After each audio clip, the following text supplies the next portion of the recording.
বিনা কারণে তথা স্বার্থের হেতু হিংসা করা অধর্ম পার্থ। বাস্তবে অহিংসাই পরম ধর্ম,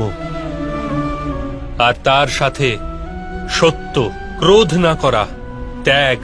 মনের শান্তি, নিন্দা না করা, দয়াভাব, সুখের প্রতি আকর্ষিত না হওয়া, বিনা কারণে কোনো কার্য না করা, তেজ, ক্ষমা, ধৈর্য, শরীরের শুদ্ধতা, ধর্মের বিরোধিতা না করা তথা অহংকার না করা, এই সব গুণকে সত্ত্বগুণের সম্পত্তি বা দৈবিক সম্পত্তি বলা হয়। এর দ্বারাই মানুষ পরমাত্মার অর্থাৎ আমার ভক্তি করতে সক্ষম হয়, জীবনের কর্তব্যকে বহন করে চলে,